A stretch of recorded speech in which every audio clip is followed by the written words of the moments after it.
मधुबन के बाबा, मधुबन के बाबा मुरली वाले, आपका क्या कहना, आपका क्या कहना। ओम शांति। आज 26 मई 2026 के साकार मधुर महावाक्य हैं। आज मीठे मीठे बाप दादा बोले, मीठे बच्चे सदा इसी खुशी में रहो कि स्वयं भगवान हमें टीचर बनकर पढ़ाते हैं। हम उनसे राजयोग सीख रहे हैं, प्रजा योग नहीं। बाबा ने कहा, मीठे बच्चे सदा इसी खुशी में रहो कि स्वयं भगवान हमें टीचर बनकर पढ़ाते हैं। हम उनसे राजयोग सीख रहे हैं, प्रजा योग नहीं। बाबा ने आज प्रश्न पूछा है कि इस पढ़ाई की खूबी कौन सी है और तुम्हें कब तक पुरुषार्थ करना है। उत्तर में बाबा ने समझाया कि ये पढ़ाई जो बहुत समय से करते आ रहे हैं, उनसे नए बच्चे तीखे चले जाते हैं। ये भी खूबी है कि जो 3 मास की तीखी बुद्धि वाले नए बच्चे पुरानों से भी आगे जा सकते हैं। तुम्हें पुरुषार्थ तब तक करना है जब तक पूरे पास ना हो, कर्मातीत अवस्था ना हो, सब हिसाब किताब छूट न जाए। ओम शांति। बच्चे कहाँ बैठे हैं? बेहद के बाप के स्कूल में। बहुत ही ऊंचा नशा होना चाहिए बच्चों को। किसके बच्चों को? बेहद के बाप के बच्चों को अथवा रूहानी बच्चों को। बाप रूहों को ही पढ़ाते हैं, गुजराती व मराठी को नहीं पढ़ाते हैं, वो तो नाम रूप हो गया। बाप पढ़ाते ही हैं रूहों को। तुम बच्चे भी समझते हो कि हमारा बेहद का बाप वही है जिसको भगवान कहते हैं। भगवानुवाच भी है ज़रूर, परंतु भगवान किसको कहा जाता है ये समझते नहीं हैं। कहते भी हैं शिव परमात्मा नमः। परमात्मा तो एक ही है, वह है ऊंच ते ऊंच निराकार। तुमको श्री कृष्ण भगवान नहीं पढ़ाते, ना पढ़ाया था। तुम जानते हो कि हम आत्माओं का बाबा हमको पढ़ा रहे हैं।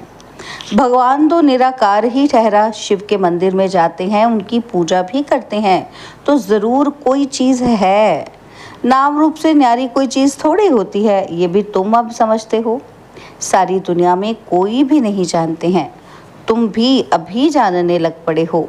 बहुत समय से जानते आए हो, ऐसे भी नहीं कि बहुत समय से आने वालों से नए तीखे नहीं जा सकते हैं। ये भी खूबी है। 3 मास के नए बच्चे भी बहुत तीखे हो सकते हैं।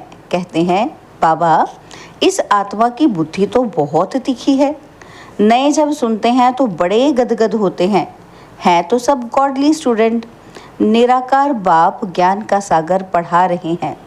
भगवानुवाच भी गाया हुआ है, परंतु कब वो भूल गए हैं। अभी तुम बच्चे जानते हो कि ऐसे भी कोई होते हैं जिनका बाप टीचर होता है, परंतु वह सिर्फ एक ही सब्जेक्ट पढ़ाएंगे, दूसरी सब्जेक्ट के लिए दूसरा टीचर पढ़ाएंगे। और यहाँ तो बाप सब बच्चों का टीचर है। ये वंडरफुल बात है। ढेर बच्चे हैं जिनको निश्चय है कि शिव बाबा हमको पढ़ाते हैं। श्री कृष्ण को बाबा कह नहीं सकते, श्री कृष्ण को ऐसे टीचर गुरु भी नहीं समझते। यह तो प्रैक्टिकल पढ़ा रहे हैं। तुम भिन्न भिन्न प्रकार के स्टूडेंट्स बैठे हो। बाबा टीचर पढ़ाते हैं। जब तक तुम पास हो जाओ, कर्मातीत अवस्था को पालो, तब तक पुरुषार्थ करना है। कर्मों के हिसाब किताब से छूटना है। तुम्हें अंदर में बड़ी खुशी होनी चाहिए कि बाबा हमको ऐसी दुनिया में ले जाते हैं। और कोई ऐसे स्कूल होते ही नहीं जो बच्चे बैठे हों और समझें कि परमधाम निवासी बाबा आकर हमको पढ़ाएंगे। अभी तुम यहाँ बैठते हो तो समझते हो कि हमारा बेहद का बाबा हमको पढ़ाने के लिए आते हैं, तो अंदर में बड़ी खुशी होनी चाहिए। बाबा हमको राजयोग सिखा रहे हैं। ये प्रजा योग नहीं, ये है राजयोग। इस याद से ही बच्चों को खुशी का पारा चढ़ना चाहिए। कितना बड़ा इम्तिहान है और तुम बैठे कितने साधारण हो। जैसे मुसलमान लोग बच्चों को दरी पर बैठ पढ़ाते हैं, तुम इस निश्चय से यहाँ आते हो। अब बाप के सम्मुख बैठे हो। बाबा भी कहते हैं कि मैं ज्ञान का सागर हूँ, मैं कल्प कल्प आकर राजयोग सिखाता हूँ। श्री कृष्ण के 84 जन्म कहो व ब्रह्मा के 84 जन्म कहो, बात एक ही है। ब्रह्मा सो श्री कृष्ण है। यह बुद्धि में अच्छी रीति धारण करना है। बाप के साथ बड़ा लव रहना चाहिए। हम आत्माएं उस बाप के बच्चे हैं। परमपिता परमात्मा आकर हमको पढ़ाते हैं। श्री कृष्ण तो हो न सके, ऐसे थोड़ी श्री कृष्ण ने पढ़ाया होगा, ताज आदि उतार कर आया होगा। अब पढ़ाने वाला तो बुजुर्ग चाहिए। बाप कहते हैं मैंने बुजुर्ग तन लिया है, ये फिक्स है। शिव बाबा ब्रह्मा द्वारा ही पढ़ाते हैं। कहते भी हैं बरोबर परमपिता परमात्मा ब्रह्मा द्वारा स्थापना करते हैं। अब ब्रह्मा कहाँ से आया ये समझते नहीं हैं। बाप बैठ घड़ी घड़ी बच्चों को सुजाग करते हैं और माया फिर सुला देती है। अब तुम सम्मुख बैठे हो, समझते हो कि मैं तुम्हारा रूहानी बाप हूँ। मुझे जानते हो ना, गाते भी हैं परमपिता परमात्मा ज्ञान के सागर हैं। पतित पावन दुख हरता सुख करता है। श्री कृष्ण के लिए ये कभी नहीं कहेंगे। सबको इकट्ठा तो पढ़ा नहीं सकते। मधुबन में मुरली चलती है, वो फिर सब सेंटर्स पर जाती है। तुम अभी सम्मुख हो, जानते हो कि कल्प पहले भी बाबा ने ऐसे ही पढ़ाया था। यही समय था जो अब पास्ट हो गया, वह फिर अभी प्रेजेंट होना है। भक्ति मार्ग की बातें तो अब छोड़ देनी है। अभी तुम्हारी ज्ञान से प्रीत पढ़ाने वाले से प्रीत है। कोई कोई जब टीचर से पढ़ते हैं तो उनको सौगात देते हैं। यह बाबा तो खुद ही सौगात देते हैं। यहाँ आकर साकार में बच्चों को देखते हैं। ये हमारे बच्चे हैं, यह भी बच्चों को ज्ञान है। सब 84 जन्म नहीं लेते हैं। कोई का एक जन्म तो भी उसमें सुख दुख पास करेंगे। अभी तुम इन सब बातों को समझ गए हो। यह मनुष्य सृष्टि का सिजरा है। पहले नंबर में है ब्रह्मा सरस्वती आदि देव आदि देवी, और पीछे फिर अनेक धर्म होते जाते हैं। वह है सर्व आत्माओं का बीज, बाकी सब हैं पत्ते। प्रजापिता ब्रह्मा सबका बाप है। इस समय प्रजापिता हाजिर है। यह बैठ शूद्र से कन्वर्ट कर ब्राह्मण बनाते हैं। ऐसे कोई कर न सके। बाप ही तुमको शूद्र से ब्राह्मण बनाए, फिर देवता बनाने के लिए पढ़ा रहे हैं। यह है ही सहज राजयोग की पढ़ाई। राजा जनक ने भी सेकंड में जीवन मुक्ति को पाया, अर्थात स्वर्गवासी बन गया। मनुष्य गाते तो रहते हैं परंतु फिर भी समझा नहीं सकते। अब बाप कहते हैं बच्चे देही अभिमानी बनो। तुम अशरीरी आए थे, फिर शरीर लेकर पाठ बजाया। बरोबर 84 जन्म लिए हैं। बाप जो ट्रुथ है वह सत्य ही बताएंगे। तो राजधानी हुई ना। राजयोग एक थोड़ी सीखेंगे। तुम सब अभी कांटों से फूल बन रहे हो। कांटा और फूल किसको कहते हैं ये भी अब तुम समझ रहे हो। ये है ही छीछी कांटों की दुनिया। हम 84 जन्मों का चक्र लगाए नरकवासी हुए हैं। फिर से वर्ल्ड की हिस्ट्री ज्योग्राफी रिपीट करेंगे। हम फिर से ज़रूर स्वर्गवासी बनेंगे। कल्प कल्प हम बनते हैं। घड़ी घड़ी ये याद करना है और नॉलेज समझानी है। ये लक्ष्मी नारायण सूर्यवंशी थे। क्राइस्ट आया, उनके पहले तो बहुत थोड़े थे, राजधानी नहीं थी। अब बाप आकर सतयुगी राजधानी स्थापन करते हैं। स्थापना होती ही है संगम पर। अभी तुम्हारी बुद्धि में ये है कि सच्चा सच्चा कुंभ का मेला है। आत्माएं अनेक हैं, परमात्मा एक है। परमात्मा बाप बच्चों के पास आते हैं पावन बनाने। इसको ही संगम युग का कुंभ का मेला कहा जाता है। अभी तुमको ज्ञान का तीसरा नेत्र मिला है। बाप आकर स्वर्गवासी बनाते हैं। फिर नरक पुरानी दुनिया का विनाश जरूर होना चाहिए। कल्प कल्प विनाश होता ही है। नई सो पुरानी और पुरानी सो नई होती है। यह तो जरूर होगा। नई को स्वर्ग और पुरानी को नरक कहा जाता है। अभी तो कितनी मनुष्यों की वृद्धि होती जाती है। अनाज नहीं मिलता है तो समझते हैं कि हम बहुत अनाज पैदा करेंगे, परंतु बच्चे कितने पैदा होते रहते हैं, अनाज कहाँ से लाएंगे। अभी तुम बच्चों को ये खातरी है कि ये सारी पुरानी दुनिया खत्म होनी है। मनुष्यों को यह ज्ञान अच्छा भी लगता है, परंतु बुद्धि में कुछ भी बैठता नहीं है। तुम्हारी बुद्धि में है कि नरक के बाद स्वर्ग आएगा। सतयुग के देवी देवता होकर गए हैं। ये लक्ष्मी नारायण भारत के मालिक थे। चित्र है, सतयुग में है आदि सनातन देवी देवता धर्म। अभी अपने को देवता धर्म के कहलाते नहीं हैं, उसके बदले हिंदू कह देते हैं। बच्चे अच्छी तरह जानते हैं कि हम यह देवी देवता बन रहे हैं। बाबा हमको पढ़ा रहे हैं इन ऑर्गन्स के द्वारा। बाबा कहते हैं नहीं तो मैं तुमको पढ़ाऊं कैसे। आत्माओं को ही पढ़ाते हैं क्योंकि आत्मा में ही खाद पड़ती है। अभी तुमको सच्चा सोना बनना है। गोल्डन एज से सिल्वर एज में आए, अर्थात चांदी की खाद पड़ने से तुम चंद्रवंशी बन जाते हो। सतयुग में गोल्डन एज में थे, वही फिर नीचे उतरते हैं, फिर वृद्धि भी हो जाती है। अभी तुम्हारी बुद्धि में है कि हम गोल्डन, सिल्वर, कॉपर, आयरन में 84 का चक्र लगाकर आए हैं। अनेक बार यह पाठ बजाया है और इस पाठ से कोई भी छूट नहीं सकता है। वो कहते हैं हमको मोक्ष चाहिए, लेकिन वास्तव में तंग तो तुमको होना चाहिए। 84 का चक्र तो तुमने लगाया है। मनुष्य तो समझते हैं आना और जाना होता ही रहता है, इनसे क्यों ना हम छूटे, परंतु ये तो हो ना सके।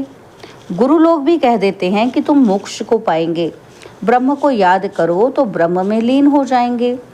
अनेक मत मतांतर भारत में ही हैं और कोई खंड में इतने नहीं हैं।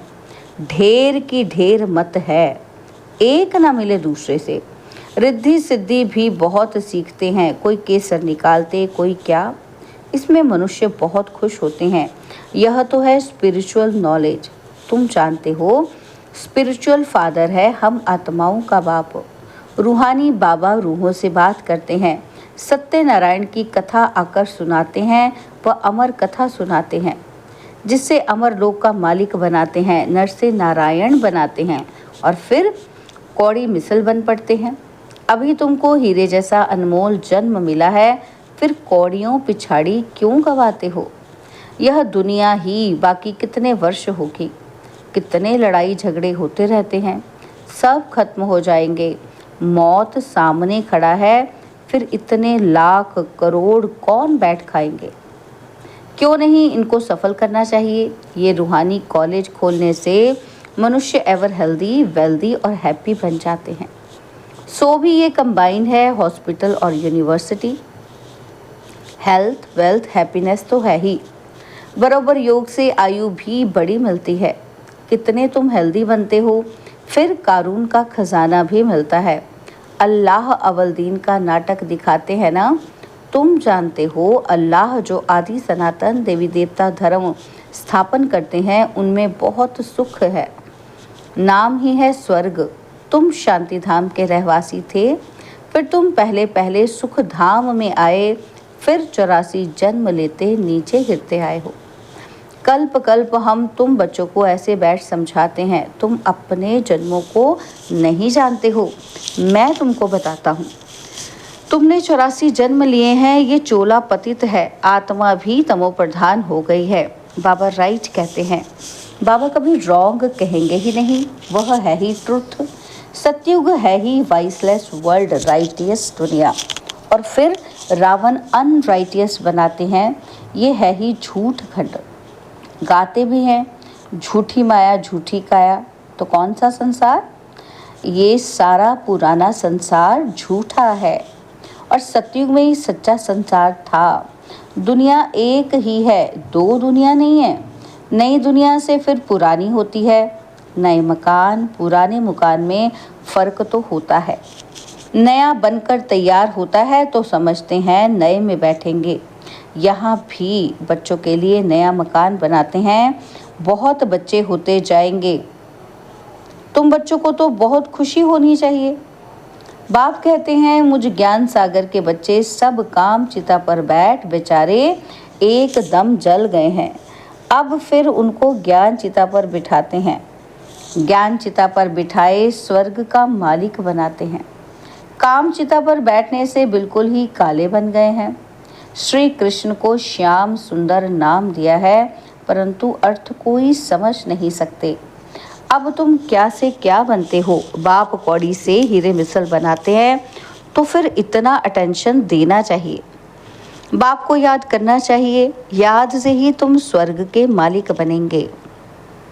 अच्छा, मीठे मीठे सिकिलदे बच्चों प्रति माता पिता बाप दादा का याद, प्यार और गुड मॉर्निंग। रूहानी बाप की रूहानी बच्चों को नमस्ते। हम रूहानी बच्चों की रूहानी बाप दादाजी को दिलवा जान सिकवा प्रेम से नमस्ते। ओम शांति। प्यारे बाबा, मीठे बाबा, मेरे बाबा, शुक्रिया बाबा, शुक्रिया बाबा, शुक्रिया। धारणा के लिए मुख्य सार है। पहला पॉइंट है, इस हीरे तुल्य अनमोल जीवन को कौड़ियों के पीछे नहीं गंवाना है। मौत सामने खड़ा है, इसलिए अपना सब कुछ रूहानी सेवा में सफल करना है। पढ़ाई और पढ़ाने वाले से सच्ची प्रीत रखनी है। भगवान हमको पढ़ाने आते हैं, इस खुशी में रहना है। बाबा ने आज हमें वरदान दिया कि कैचिंग पावर द्वारा अपने असली संस्कारों को कैच कर उनका स्वरूप बनने वाले शक्तिशाली भव। कैचिंग पावर द्वारा अपने असली संस्कारों को कैच कर उनका स्वरूप बनने वाले शक्तिशाली भव। पुरुषार्थ का मुख्य आधार कैचिंग पावर है। जैसे साइंसदान बहुत पहले से साउंड को कैच करते हैं, ऐसे आप साइलेंस की शक्ति से अपने आदि दैवी संस्कार कैच करो। इसके लिए सदैव यही स्मृति रहे कि मैं यही था और फिर बन रहा हूँ। जितना उन संस्कारों को कैच करेंगे, उतना उनका स्वरूप बनेंगे। 5000 वर्ष की बात इतनी स्पष्ट अनुभव में आए जैसे कल की बात है। अपनी स्मृति को इतना श्रेष्ठ और स्पष्ट बनाओ, तब शक्तिशाली बनेंगे। स्लोगन है, ब्राह्मण जीवन का श्वास खुशी है। शरीर भल चला जाए लेकिन खुशी न जाए। बाबा के अव्यक्त इशारे हैं, सदा अचल अडोल और एक रस स्थिति का अनुभव करो। बाबा कहते, एक धक से सौदा करने वाले एक के होने के कारण सदा एक रस रहते हैं। बाकी जो थोड़ा थोड़ा करके सौदा करते हैं, तो एक के बजाय 2 नाव में पाँव रखने वाले हैं। वह सदा कोई न कोई उलझन की हलचल में एक रस नहीं बनते हैं। इसलिए सौदा करना है तो सेकंड में करो, दिल के टुकड़े टुकड़े नहीं करो। अच्छा, ओम शांति। तो आप सभी भाई बहनों ने बाबा की मुरली को ध्यान से सुना, तो अब आपकी बारी है। इस मुरली में आपको जो भी पॉइंट्स अच्छे लगे, जिनका आपने मंथन किया, उन पॉइंट्स को आप ज़रूर कमेंट बॉक्स में लिखेंगे, ताकि हमारे अन्य भाई बहनों को अपने पुरुषार्थ में ये आपकी मदद मिल सके। आपका मंथन उन्हें मदद कर सके, काम दे सके। अच्छा, ओम शांति।